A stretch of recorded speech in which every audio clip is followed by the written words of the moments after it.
पुढील चेंडू पुन्हा एकदा केदार याचा सुंदर गोलंदाजी करतो आपल्या संघासाठी. शॉर्ट पॉइंटच्या क्षेत्राकडे क्षेत्ररक्षक मौजूद आहे. जोपर्यंत पिळू पडून एक धाव पूर्ण करतो एका धावेवर समाधान मानावं लागलंय. एका धावेनं आता मात्र खातं ओपन केलंय ते म्हणजे विनायकानं स्वतःचं खातं ओपन केलंय, संघाचं खातं देखील ओपन केलंय. प्रज्वल सक्षम मराठा या संघाचं एक धावेनं खातं ओपन झालंय आणि हा चेंडू उचलून खेळण्याचा प्रयत्न, बॅट चेंडूचा संपर्क नाही, सरळ विकेट किपरच्या ग्लोव्ज मध्ये जाऊन विसावला जातोय. धाव नाही की धोका नाही, चेंडू निर्धाव जातोय.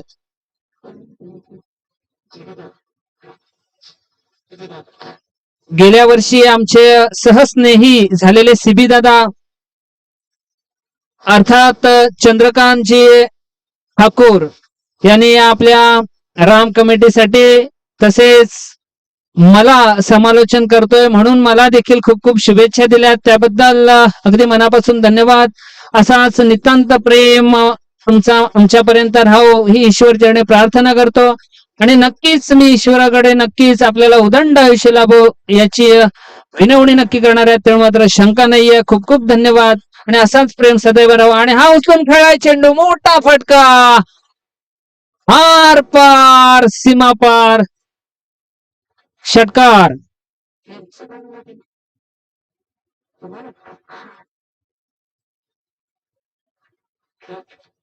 सुंदर फटका या ठिकाणी बघायला मिळाला, तो म्हणजे विनायकच्या बॅट मधून. ज्याप्रमाणे हार्दिक पांड्याने ज्यावेळेला मोठा फटका षटकार खेळला होता आणि त्यांनी त्या चेंडूकडे बघितलं पण नव्हता, अगदी तसाच फटका, तीच कॉफी बघायला मिळाली, ती म्हणजेच विनायकच्या बॅट मधून. त्याने बघितलंच ना हा चेंडू चाललाय कुठे, कारण अशा प्रकारचे फटके खेळताना पूर्णतः फोकस या चेंडूवर असणं गरजेचं आहे. आणि हा चेंडू ऑफस्टंपच्या खूपच बाहेर जातो, चेंडू वाईट ठरवत आहेत पंच. वाईटनं धावसंख्या वाढलाय, धावसंख्या झाली आहे 9. पहिलं षटक चालू आहे. छत्रपतींच्या मावळे संघाच्या बाजूने गोलंदाजीसाठी सज्ज होत आहे. गोलंदाज तो म्हणजे केदार, ज्यानं अतिशय सुरेख गोलंदाजी केली होती आणि तोच केदार पूल करण्याच्या नादात या ठिकाणी झेल होईल का, आणि सुंदर झेल, विनायकची खेळी या ठिकाणी संपुष्टात. एक तेरी तो एक मेरी अशा प्रकारचा प्रसंग बघायला मिळाला. कारण आधीच्या चेंडूवर षटकार गेल्यानंतर पुढील चेंडू वाईड आणि येणाऱ्या पुढील चेंडूवर त्यानं विनायकला जखडून ठेवलं, बाद ठरवलं, बाद केलं. सुंदर पूल करण्याच्या नादात षटपीत प्रकारचा चेंडू त्या ठिकाणी टाकला होता आणि त्याची जागा सांभाळण्यासाठी नवीन फलंदाज येत होता म्हणजे लोचन. लोचन कशा प्रकारे कामगिरी करणार आहे या ठिकाणी जर बघायला गेलं तर लोचनला म्हणावं तशी चांगली कामगिरी करता येत नाहीये. किंबहुना चेंडूचा झालेला हा बदल, अर्थातच सामन्याचा झालेला हा बदल, हाच परिवर्तन कुठेतरी या खेळाडूंना भोगावं लागते की काय, कारण चेंडूचा बदल जरी झाला असला तरी दोन्ही संघांना तोच चेंडू आहे, अर्थातच रबरचा चेंडू आहे. त्याच्यामुळे दोन्ही खेळाडू आज या ठिकाणी बघायला गेलं तर गोलंदाज यांची सरशी झाली आहे. सुरेख गोलंदाजी या ठिकाणी बघायला मिळाली. प्रत्येक गोलंदाज 10च्या कमीत कमी रेंज मध्ये धावा खर्च करतोय, मात्र ठराविक असे गोलंदाज आहेत ते 10 प्लस करतायत. आणि हा चेंडू पुन्हा एकदा स्ट्रेट ड्राइव्ह जातोय, फॉलो थ्रू मध्ये चेंडू पकडला जातोय, वन बाउन्स झेल म्हणून पकडला जातोय. पुन्हा एकदा लोचन खेळण्यासाठी तयार होतोय, बघायचं आहे. गोलंदाज सुरेख गोलंदाजी करतोय तो म्हणजे केदार अर्थात बंटी. आणि हा चेंडू ऑफस्टंपच्या खूपच बाहेर, चेंडू वाईड ठरवला जातोय पंच. वाईडनं धावसंख्या वाढली आहे, धावसंख्या झाली आहे 6.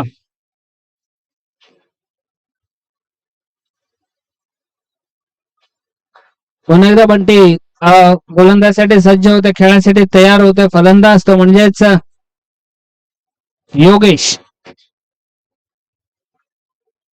33 नंबर जर्सी प्रदान केलेला योगेश. हो, सुंदर चेंडू आणि सुंदर फटका होता त्या ठिकाणी. फाईन लेग क्षेत्राकडे चेंडू जातोय आणि चौकार. या 4 धावा मिळत आहेत योगेशला, संघाला 4 धावेनं धावसंख्या वाढलाय. धावसंख्या झाले ती म्हणजेच 30 नंबर 14. पहिलं षटक चालू आहे. दुसरं षटक चालू आहे. दुसऱ्या षटकातील काही चेंडू झालेत, येणारे काही चेंडू असतील आणि सुंदर घणागती प्रहार करतो योगेश आणि बॉल पाहिजे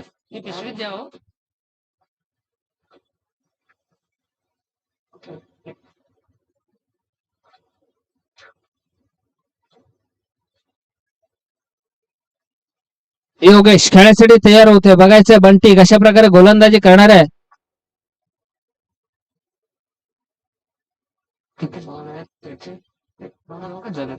येणारे 4 चेंडू असतील ते म्हणजे बंटी याचे आणि हा चेंडू बॅट चेंडूचा संपर्क नाही, सरळ विकेट किपरच्या हातात विसावला जातो. चेंडू निर्धाव जातो. फक्त चेंडू बघायचा होता, पूल करायचा होता. बॅटची कडा लागून चेंडू जातोय, मात्र एक लाईफ मिळतंय.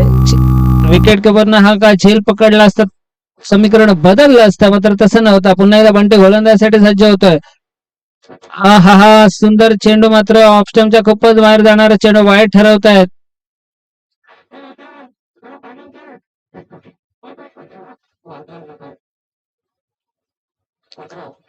धावसंख्या झाली 15. पुन्हा एकदा बंटी सुंदर गोलंदाजी करतोय आपल्या संघासाठी, मात्र वाईड वर जर का त्याने नियंत्रण ठेवला तर कुठेतरी बदल होईल. आणि हा चेंडू स्ट्रेट ड्राईव्ह होतो. क्षेत्ररक्षक मौजूद आहे आणि या ठिकाणी सुंदर क्षेत्ररक्षण, एकच धाव पळून पूर्ण. या एका धावेनं धावसंख्या वाढल्या. धावसंख्या झाल्या 16. एक गडी बाद 16ची स्थिती आहे. बंटी गोलंदाजीसाठी सज्ज होतोय.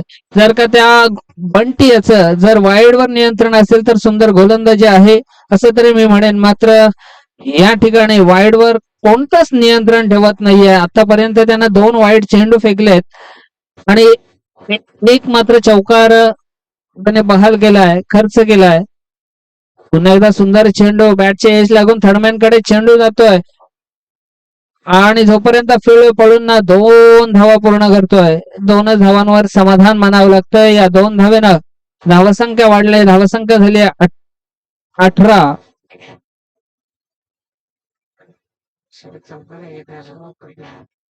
आतापर्यंत बंटी यानं 7 चेंडू फेकलेत. अजून शेवटला चेंडू येणं बाकी आहे, म्हणजे 8वा चेंडू असेल. आणि हा चेंडू कसा असेल सांगा, आणि 8वा चेंडू कसा असेल, आणि हा चेंडू निर्धाव. षटक संपतंय. या 8 चेंडूच्या स्पेल मध्ये जवळजवळ 9 धावा खर्च केल्या. येणारे हे 6 चेंडूंचा स्पेल घेऊन गोलंदाज येतोय तो म्हणजे कल्पेश, संघाचा कर्णधार, छत्रपतींचा मावळा. या संघाचा कर्णधार कल्पेश खेळण्यासाठी गोलंदाजीसाठी सज्ज होतोय आणि खेळण्यासाठी तयार आहे. फलंदाज ते म्हणजेच आदित्य कांबळे आणि योगेश.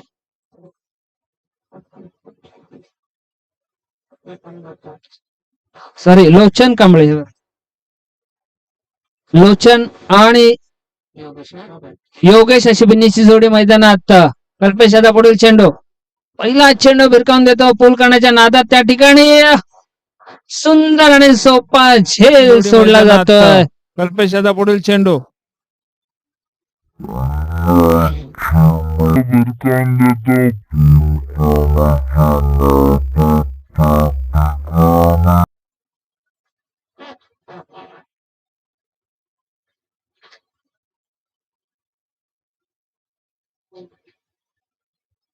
लोचन सामोरे जाईल. एक घणागती प्रहार करणारा लोचन, बघायचा किती धावांचं योगदान देणार आहे आपल्या संघासाठी. अर्थातच मोठे फटके येणं गरजेचं आहे या स्पर्धेमध्ये आपल्याला अस्तित्व टिकून ठेवायचं असेल तर. आणि हा खेळून काढलाय. कॉर्नरच्या दिशेने चाललेला हा चेंडू एक धाव पळून पूर्ण. दुसरी धाव घेणार का, जोपर्यंत फेकी होईल आणि गडी बाद.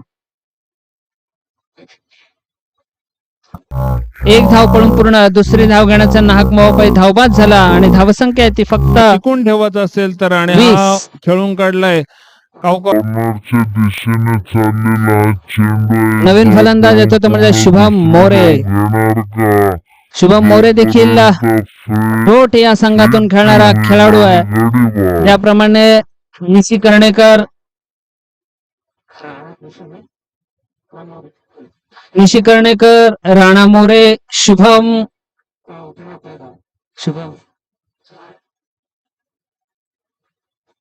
आणि हा चेंडू मात्र लेग स्टंपच्या बाहेर चेंडू वाईट ठरवला जातोय. म्हणजे रोड संघाचा एक ओपनर फलंदाज म्हणून ज्याची ओळख आहे तोच फलंदाज मात्र या ठिकाणी प्रीमियर लीगच्या माध्यमातून शो डाऊनला येतोय. बघायचा कशा प्रकारे फलंदाजी होणार आहे. आणि हा चेंडू देखील क्लीन बॉल.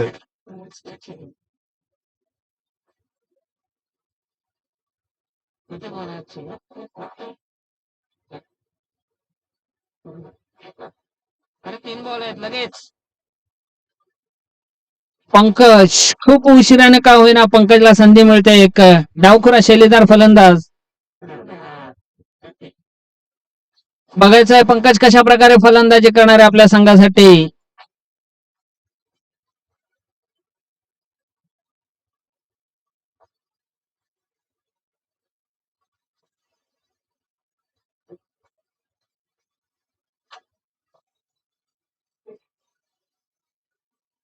चला लगेचच सामन्याला सुरुवात करायची आहे.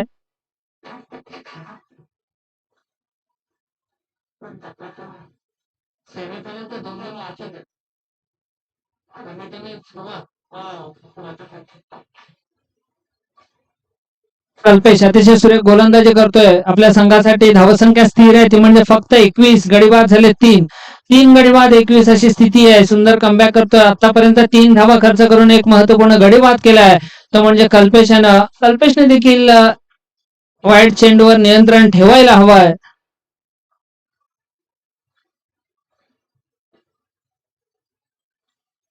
कल्पेशाचा पुढील चेंडू शॉर्ट पिच प्रकारचा चेंडू आणि क्लीन बोल्ड.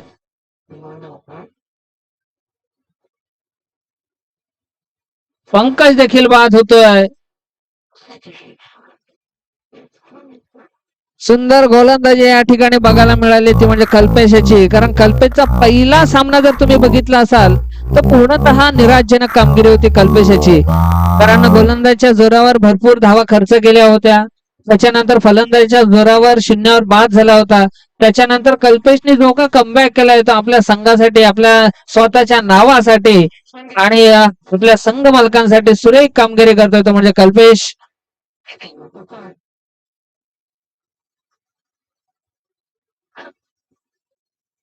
कल्पेश गोलंदाजीसाठी सज्ज होते. हॅट्रिकला संधी आहे आणि बाद. पहिली हॅट्रिक कल्पेशच्या नावावर जाते.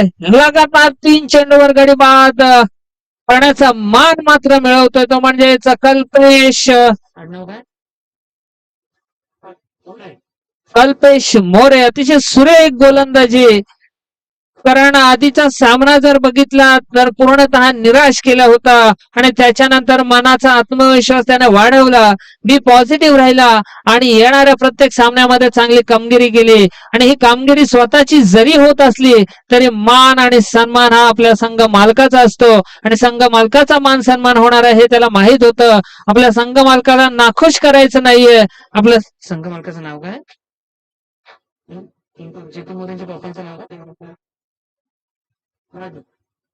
आपले संघ मालक अर्थातच धनाजी मोरे हे बेधुंद खुश असतील कल्पेशच्या कामगिरीवर. आणि हा चेंडू पॅडवर जाऊन आदळतोय आणि त्या ठिकाणी धावबादची संधी आहे आणि या चेंडूवर देखील धावबाद. चेंडू जातो वाईड. एक धाव. या एका धाव्यानं धावसंख्या वाढली. धावसंख्या झाली आहे 22.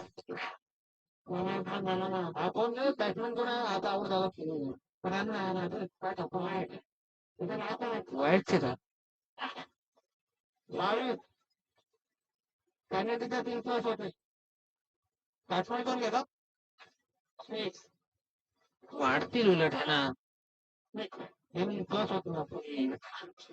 पुन्हा एकदा बघायचं आहे. एक धाव तर चोटी पळून पूर्ण केली. दुसरी धाव घेणार का? आणि या ठिकाणी 2 धाव पळून पूर्ण करतायत. षटक संपलं. धावसंख्या झाली आहे 24 आणि प्लस 3 धावा. 24 प्लस 3 27. 27 धावा. जिंकण्यासाठी 28 धावांची गरज. तुम्ही कुठे गेलेले? मीच आवाज देत होतो.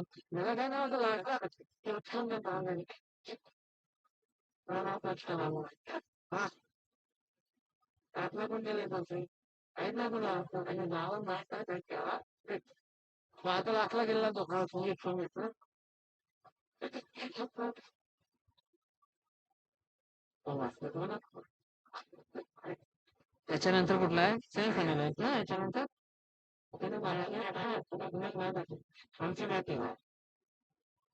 CR11 विरुद्ध निश्चित.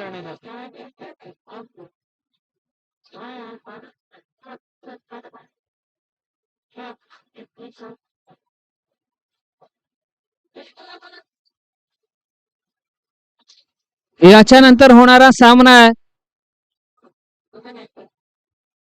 CR11 विरुद्ध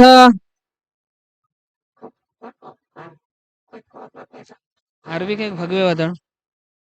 आर्विक एक भगवे वादळ टॉस करून घ्यायचंय.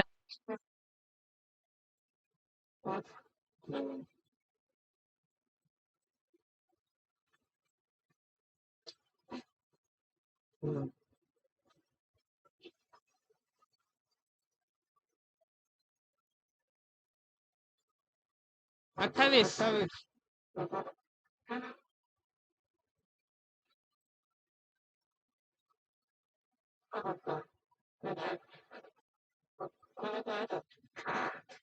अकरा मधला तसं ना टी शर्ट मधला ना त्यातला पाहिजे त्याला प्रेम झाला. काय तुम्ही मगाशी बसलेला हो हो 2 मिनिटं मगाच्या सामन्यामध्ये तुम्ही बसलेले की नाही टी शर्ट घालून दिलं आम्हाला टी शर्ट घातलं होणार म्हणजे तो प्रकार आहे. बाजार होईल राहू दे मगाची मॅच अरे काय जिंकलं काय हॅलो किती पाहिजे 28 धावांची गरज आहे. 18 चेंडू आणि 28 धावांचं समीकरण असताना त्याच्यानंतर होणारा सामना आहे तो म्हणजेच CR11 विरुद्ध आर्विक एक भगवे वादळ. लगेचच नाणेफेकीचा कौल करून घ्यायचा आहे. देत नाही चला सामन्याला सुरुवात. 18 चेंडू आणि 28 धावांचं समीकरण आलंय. जो जितेगा वही सिकंदर बनेगा. पहिला चेंडू पहिल्या चेंडूवर हादरा मिळतोय त्रिफळा चित होतोय. फुलर लेंथ प्रकारचा चेंडू होता. त्याला असं वाटत होतं आपण फाईन लेग क्षेत्राकडे चेंडू भिरकावून देऊ मात्र तसं नव्हतं. त्या तोला मोलाचा गोलंदाज आहे तो म्हणजे विनायक त्यानं पहिल्याच चेंडूवर हादरा मिळवला. त्यांना माहिती आहे की आपल्याकडे 3 धावांची जरी पेनल्टीची बढत मिळाली असली तरी फलंदाजी अतिशय सुरेख होणं गरजेचे आहे. की म्हणजे छत्रपतींच्या मावळ्या संघाला पहिला चेंडू अतिशय सुरेख टाकला होता तो म्हणजे विनायकानं गडी बाद झाला. पहिल्या चेंडूवर हादरा मिळवून देतो विनायक. स्वतःची कामगिरी अतिशय जोमाने पार पाडतोय तो म्हणजे विनायक. येणारे काही चेंडू असतील अर्थातच 5 चेंडू येणं बाकी आहेत.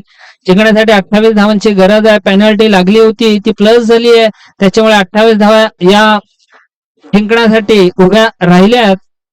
विनायक गोलंदाजीसाठी सज्ज होते. बघायचं कशा प्रकारे विनायक गोलंदाजी करणार आहे फलंदाज कशा प्रकारे फलंदाजी करणार आहे. आणि हा चेंडू स्टेअर करतोय त्या ठिकाणी कोणी क्षेत्ररक्षक नाही. जोपर्यंत फील्ड पडून एक धाव पूर्ण होते दुसरी धाव घेणार का. जोपर्यंत फेक होईल थ्रो होईल कलेक्ट होईल तोपर्यंत 2 धावा पडून पूर्ण होत आहेत. तिसरी धाव घेणार का नाही.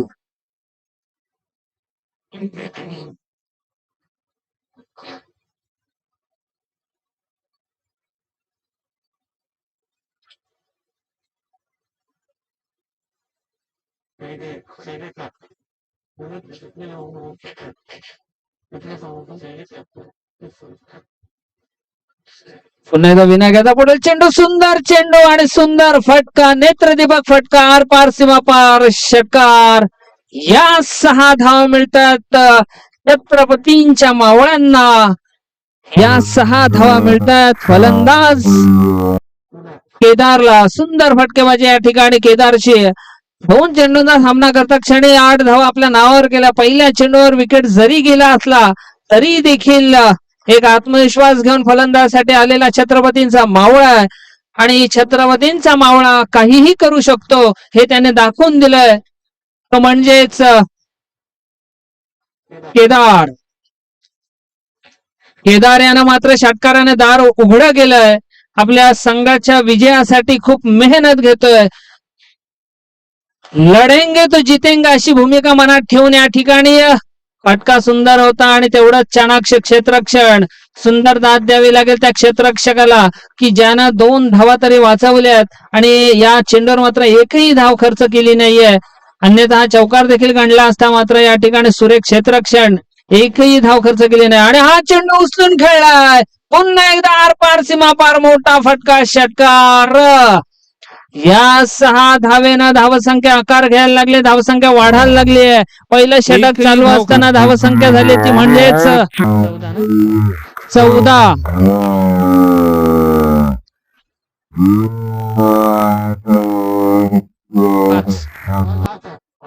शेवटला चेंडू विनायक यांचं. विनायकनं पहिल्या चेंडूवर कामगिरी चांगली केली होती. मात्र येणाऱ्या पुढील चेंडूवर मात्र कामगिरी छत्रपतींच्या मावळ्यांनी केलंय आणि या ठिकाणी चेंडू खूपच खराब जातोय. प्रेशर आलाय, दडपण आलाय, वाईड गेलाय चेंडू. या वाईडनं धावसंख्या वाढले 15. जिंकण्यासाठी केवळ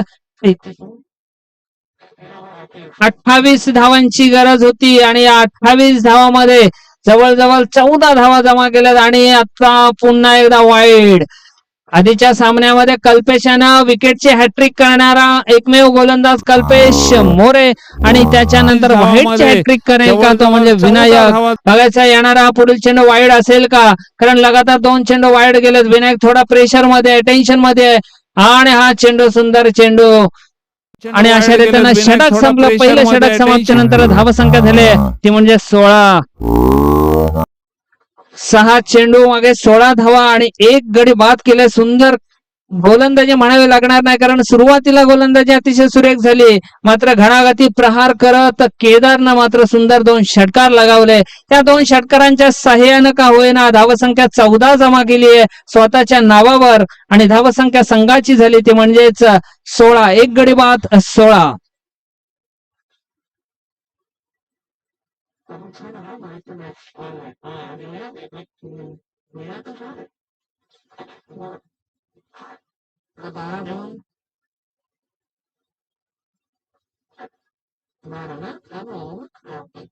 बारा चेंडू आणि 12 धावा. बघायचं या सामन्यासाठी 12-12 आणि सुटलाय वारा अशा प्रकारची स्थिती येऊन ठेवली आहे. 12 चेंडू आणि फक्त 12 धावांची गरज आहे. गोलंदाजीसाठी सज्ज होते तो म्हणजे सनी ना सुमित. 4 नंबर जर्सी प्रदान केलेला सुमित गोलंदाजीसाठी सज्ज होतोय.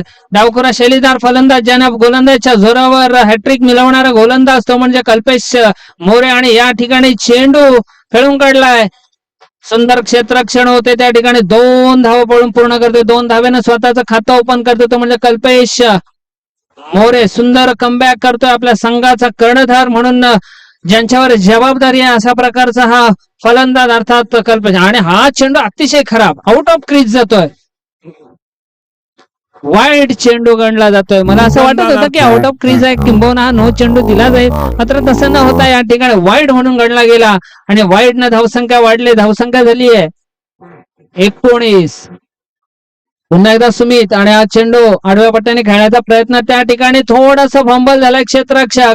जोपर्यंत फील्ड पळून 1 धाव पूर्ण, दुसरी धाव देखील आरामात पळून पूर्ण, तिसरी धाव घेणार का, मात्र तसं न होता एक बौद्धिक क्षमतेचा वापर करून देखील सामना आपल्या बाजूने झुकलाय. त्याच्यामुळे एक बौद्धिक क्षमता असणं गरजेचं आहे, बुद्धिमत्तेचा वापर करणं गरजेचं आहे. आतापर्यंत धावसंख्या झाली 21. 21 धावा धावफलकावर. 7 धावांची गरज आहे आतापर्यंत. धावा 10 चेंडू मागे 7 धावांची गरज आहे आणि हा चेंडू पुन्हा एकदा शॉर्ट मिड ऑफच्या क्षेत्राकडे चेंडू जातो. 1 धाव पळून पूर्ण करतो. 1 धावेवर समाधान मानावं लागतंय. धावसंख्या 1 न वाढले. धावसंख्या झाली 22. 22 धावा धावफलकावर. 1 गडी बाद 22 अशी स्थिती आहे. जिंकण्यासाठी केवळ आणि केवळ 6 धावांची गरज आहे. बघायचं महेंद्रसिंग धोनी यानं 2011चा वर्ल्ड कप षटकार मारून जिंकला होता. तशाच प्रकारचा षटकार या ठिकाणी बघायला मिळेल का, आणि प्रयत्न आहे मात्र दुरी खूप कमी आहे का. आणि सुंदर झेल, षटकाराचा मोह त्याला आवरता आला नाहीये आणि बाद होऊन तंबूमध्ये परततोय फलंदाज तो म्हणजेच तशाच प्रकारचा षटकार या ठिकाणी केदार, ज्यानं घणागती प्रहार करत 2 षटकार लगावले होते. हा षटकार निर्णयाचा षटकार झाला असता का असा एक क्षण निर्माण करण्याचा प्रयत्न केला होता. मात्र दीपेश नवीन नौका फलंदाज जातो. 20 नंबर जर्सी प्रदान केलेला. 6 धावेंची गरज आहे फक्त जिंकण्यासाठी. जर्सी क्रमांक 20 म्हटला की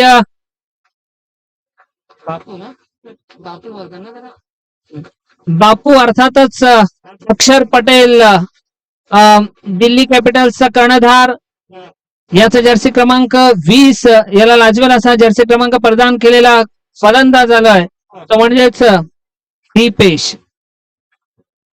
आता मात्र थोडासा कमबॅक चाललाय तो.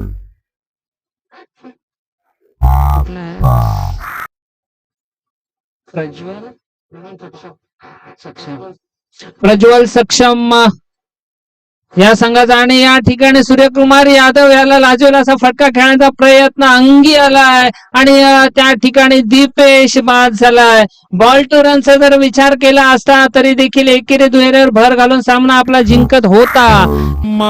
आता 6 चेंडू आणि 6 धावा असं समीकरण आलंय. घडलंय काय, लगातारचे 3 चेंडू निर्धाव गेले त्याच्यामुळे सामना थोडासा फिरलाय. बघायचं येणारे हे 6 चेंडू आहेत, कुठल्या बाजूने सामना झुकेल. हृदयाची स्पंदने धगधग करणारा सामना. 6 चेंडू आणि 6 धावा. ज्यांना कोणाला बीपीचा त्रास असेल, शुगरचा त्रास असेल, लगेच थंड पाणी पिऊन घ्या जेणेकरून हा सामना बघताना गटकायला नको. 6 चेंडू आणि 6 धावा. चला विनोदाचा भाग बाजूला ठेवलाय, सामन्याला सुरुवात करायचा. पंचांना विनंती असेल, टीम मिटिंग नकोय, आपला योग्य तो गोलंदाज या ठिकाणी निवडायचा आहे. आणि मला माहिती आहे लोचन कांबळे गोलंदाजसाठी सज्ज होत, एक निर्णायक गोलंदाजसाठी सज्ज आहे. जो जीतेगा वही सिकंदर बनेगा और जो लड़ेगा वही जीतेगा.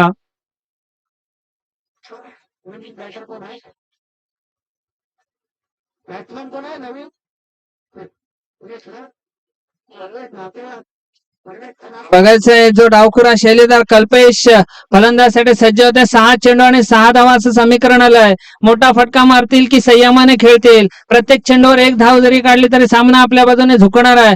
कशा प्रकारे कल्पेश फलंदाजी करणार आहे, या स्पर्धेमध्ये आपलं अस्तित्व टिकून ठेवायचं असेल, अन्यथा या चमचमत्या ट्रॉफ्यांवर आपलं नाव कोरायचा जर इच्छा असेल, धमक असेल, इच्छाशक्ती असेल तर 6 चेंडू आणि 6 धावा जमा करणं गरजेचं आहे. पहिला चेंडू मात्र या ठिकाणी निर्धाव गेलाय. आता समीकरण बदलते. हृदयाची स्पंदने नक्कीच धगधग वाढणार, यात मात्र शंका नाही आहे.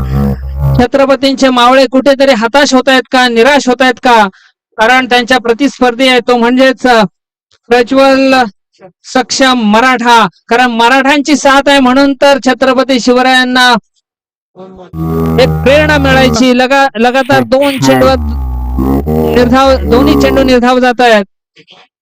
एकीकडे मावळे तर एकीकडे मराठे, अशा प्रकारे रंगणारा हा सामना आहे. 6 चेंडू आणि 6 धावांची गरज असताना आता मात्र 3 चेंडू आणि 6 धावा असं समीकरण आलंय. आता मावळे कुठेतरी हताश झाले, निराश झाले, कारण मराठा आता या ठिकाणी तापला गेलाय. मराठ्यांचे अतिशय सुरेख गोलंदाजी होत आहे ते म्हणजे कल्पेश कांबळे याच्या लोचन कांबळे याच्या स्वरूपात सुंदर गोलंदाजी या ठिकाणी होते. कल्पेश मोरे मात्र थोडासा हताश होते, निराश होते. कोणीही जिंकू दे, छत्रपतींचा विजय निश्चित आहे. कारण मराठ्यांचे मावळे आणि छत्रपतींचे मावळे आणि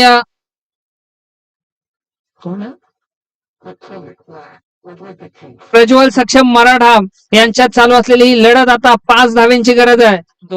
2 चेंडू आणि 5 धावा असं समीकरण आलंय. घडलंय काय, कुठला सामना होता कुठे आणि गेला कुठे. चूक झाली त्या ठिकाणी. जो षटकार मारणारा फलंदाज होता त्याने षटकाराने सामना जिंकण्याचा मोह त्याला आवरता आला नाहीये आणि षटकार मारण्याच्या नादात जो का बाद झाला त्याच्यानंतरचे फलंदाज त्याला कोणी साथ दिले नाही. सलग लगातार विकेट्स जाऊ लागले आणि कौतुक करावे तेवढं थोडं ते म्हणजे लोचन कांबळेचे. 6 चेंडू 6 धावांची गरज असताना लोचन सुरेख गोलंदाजी करतोय आणि या ठिकाणी पुन्हा एकदा लेग स्टंप वर जाणारा चेंडू लेग बायच्या स्वरूपात ही 1 धाव पडून पूर्ण करतोय. आता मात्र 1 चेंडू एक चेंडू आणि 4 धावा कंपल्सरी चेसिंग आहे. समीकरण बघा बदललंय, कारण आधीच्या सामन्यामध्ये रोशन तांबडकर यांना देखील 1 चेंडू आणि 4 धावांची गरज असताना षटकार लगावला होता. तशीच पुनरावृत्ती होईल का? 1 चेंडू आणि 4 धावा आले आहेत. लोचन गोलंदाजीसाठी सज्ज होते. लोचन गोलंदाजी सुरेख करतोय, कारण अतिशय सुरेख पहिले सलग 3 चेंडू निर्धाव टाकले होते. तोच लोचन शेवटला चेंडू 1 चेंडू आणि 4 धावाचं समीकरण. जीतेंगे तो सिकंदर बनेंगे और लढेंगे तो ही जीतेंगे. आपल्याला लढायचं आणि जिंकायचं अशी भूमिका फलंदाजांना करायचं आहे आणि लोचनला मात्र सिकंदर व्हायचं आहे. बघायचा कुठला सामना कुठल्या बाजूने या ठिकाणी उचलून खेळलाय. नो मॅन्स लँड ठिकाणी चेंडू आणि घडलंय काय? पुन्हा एकदा शेवटल्या चेंडूवर चौकार मारून सामना विजय करतोय आणि खऱ्या अर्थाने सामन्याचा सामनावीर नो डाऊट अर्थातच कल्पेश मोरे. चला लगेचच या ठिकाणी यायचं आणि सामन्याचा सामनावीराचा चषक आपण या ठिकाणी घ्यायचा आहे. मी जितू दादा मोरे यांना